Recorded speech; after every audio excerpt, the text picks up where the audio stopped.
Over the last 10 years or so, we've seen a lot of, I guess, white pop music trying to bring in soul and gospel again. Like before, there's Hosier and Rag and Bowman with that deep southern gospel singing style.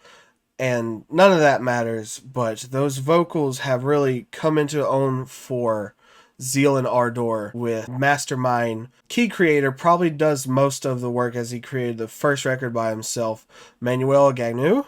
He is half Swedish and half Black American, and that duality has gone through his entire metamorphosis of the music he's decided to make to this amazing combination of spirituals and black metal, really taking both identities of himself and mixing it in a way that no one has really seen before. And in the past 8 years, he has just gotten better and better, and this record is near flawless.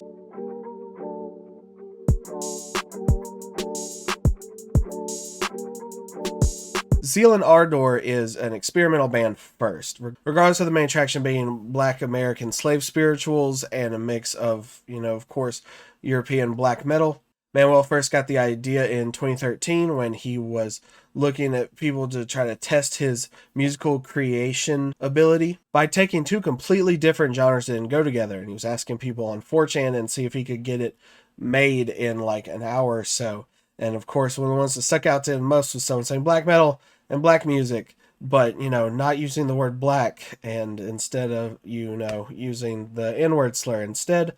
And I think that probably struck a chord with him, because as you can see, growing from that with the first record, Devil is Fine, completely recorded and written by himself, really showing just like a combination of the two more than anything, black metal and spirituals and hymnals and all those things kind of trading places back and forth, but still smooth enough coming together. And then a better fusion once he kind of got it banned and got a bigger record label signed in around 2017.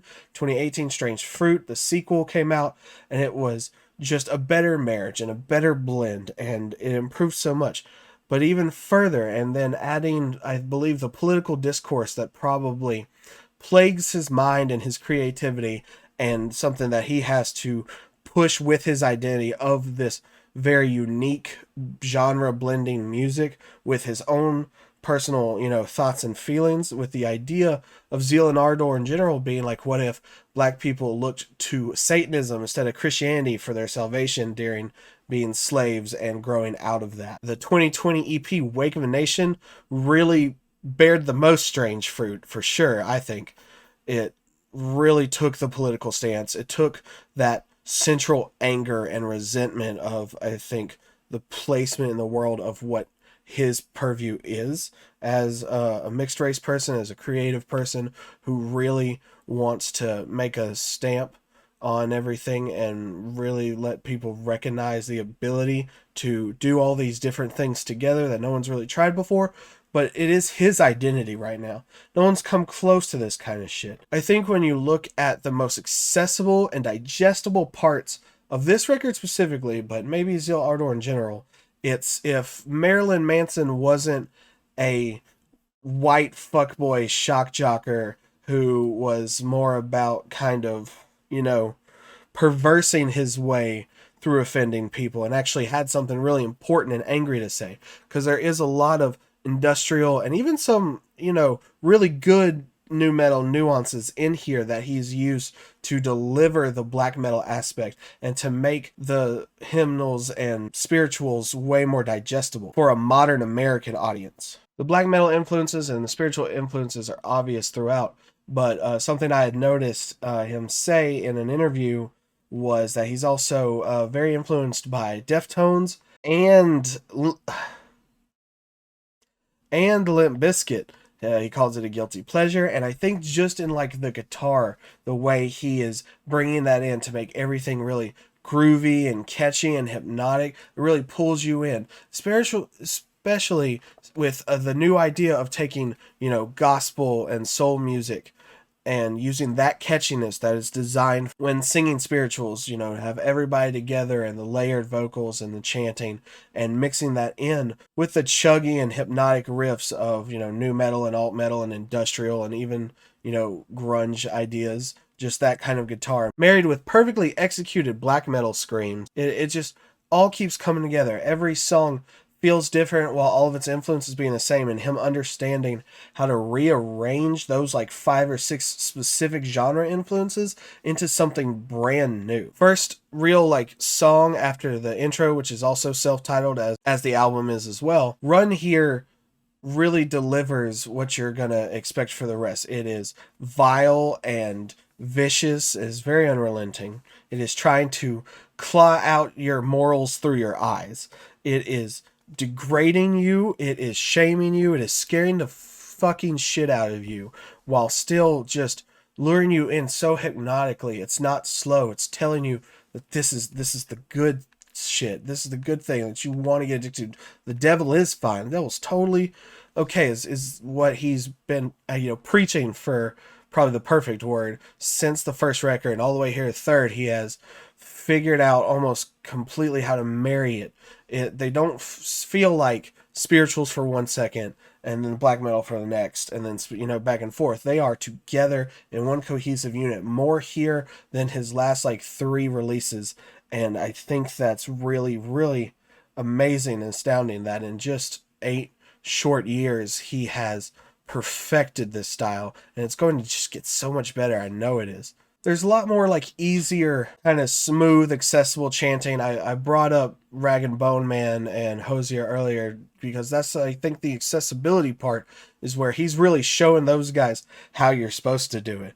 Songs like Death to the Holy, which has a little bit more black metal mix into it, but Golden Liar and Hold Your Head Low are the few that like is really putting the spiritualism up front while having the deep, crunching alt metal and black metal riffs and production really blend in together. The drumming is fantastic and really blends together. There's even some extra experimentalism in here with Immersion. It is basically instrumental with some screams peppered through, but it has some very glittery, flowy electronica, and it seems like a test to see if he can marry those two ideas. It really feels like a Sparknose version of a Deafheaven song, condensed, sped through, but not losing any of the nuance, not losing any of the personality or the execution. And it's really interesting to see if he's just dipping his toes in for now to see where it goes later on, if he adds to that eventually, or if this was just something in his head and he's just throwing it out there. Only time will tell. There's nothing else like it on the record, but it's nice to see that kind of experimentalization at the forefront instead of in the back, because by the back, usually for me in a record where suddenly they start doing stuff like that, I start to lose interest because it's like, all right, you almost take your momentum to a full halt. But instead he does it up front pretty close. It's the 4th song, and there's 14 songs total, so we still got 10 to go, and he gets kind of right back into it. I think Bow is one of the best songs he's ever written. It is mostly still on the spiritual and hymnal side, but it is so politically focused and emotionally focused and just aggressive, and it comes back to that political shaming of America's position in, I guess, existence or just the worldview, and how people have to deal with it if you're on, the wrong opposing side. But it bleeds into Feed the Machine, where Bow was this really great introduction to that angst and anger without, trying to destroy anything. And then Feed the Machine is this haunting, violent horror film, like next level horror film shit, like the really, really scary stuff that if you're getting kidnapped and sacrificed. It's interesting. A very personal note, as growing up as just a not so good old boy from Mississippi, and knowing where the blues music and the spiritual music comes from, and raised adjacent to that, and liking metal music and getting weird looks by, all the white people that I didn't agree with and didn't grow up very religious. Hearing music like this, especially Feed the Machine, that kind of reinforces, even from, my white perspective, those things of all those problems and all of those issues that have created the monster that is, American imperialism, and how it treats actual minorities and actual people that have been put down and subjugated, while me just being more shoved to the wayside for not agreeing with the main populace despite, looking like it. It all really comes together, and it is very personal attachment to it. And I, really don't care who disagrees with that, because it's very obvious what song like Bow and Feed the Machine are about and what they're for. And Feed the Machine is not as well written as Bow, but is a better example of everything that I think Zeal and Ardor, Manuel has pushed into this project, pushed these ideas to their fucking breaking point here with the violent, spooky, haunting chanting, and then, the screeching and gnarling just essence, not just vocals, but the whole song feels like it's clawing at the door to just rip it down and drag you out into the forest like just after midnight, and you're never going to be seen again unless in chunks. And if I thought Feed the Machine couldn't get any better, I Caught You is better than Feed the Machine. Like, it builds and builds. Like, I do believe that Bow is one of the best written songs, and I do believe that Feed the Machine is probably one of the best Essence songs. But then I Caught You is on its own level. Again, it is so... This is where the black metal influence of how can I make the American style music of, alt and grunge and new metal and gospel and blues and spirituals all blend together through that black metal aesthetic. And that's a perfect example of it. I Caught You is way more industrial and dirty, and that's more like waking up in the middle of the night from something really traumatic, but you don't know what it was. You don't remember the nightmare you just had. You just know it was fucking awful, and you don't want to go back to sleep. That's what I Caught You feels like. Then you have Gotterdammerung, which is basically like if you had Immortal or Emperor for Sunday church mass or service. It really is.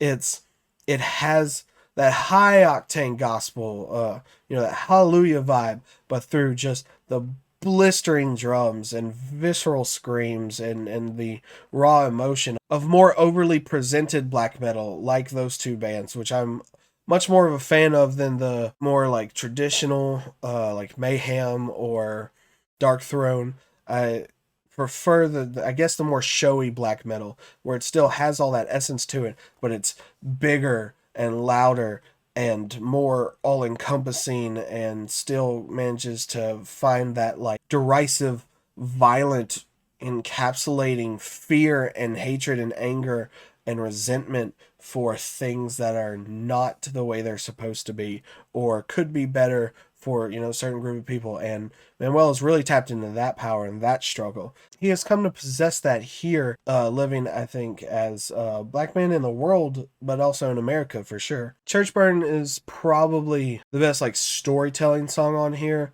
along with, again, focusing on that gospel side and really bringing it in. He has some, like, they weren't so religious and politically focused, might be some really good singles, but who, cares at this point? He just does exactly how he wants to. It's so uncompromising. The last two songs, JMB and AHIL, should really look up what those stand for. I'm sure they do.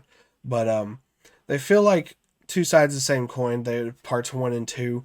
There's the visceral, groovy, crunching, sharp, gritty to start things off in JMB, and then a more open and longer, slower pace, nuance, haunting of the very final song, AHIL. And this is such a well-rounded record. Like, I don't think there's a bad song in the bunch. I don't think there's a boring song in the bunch.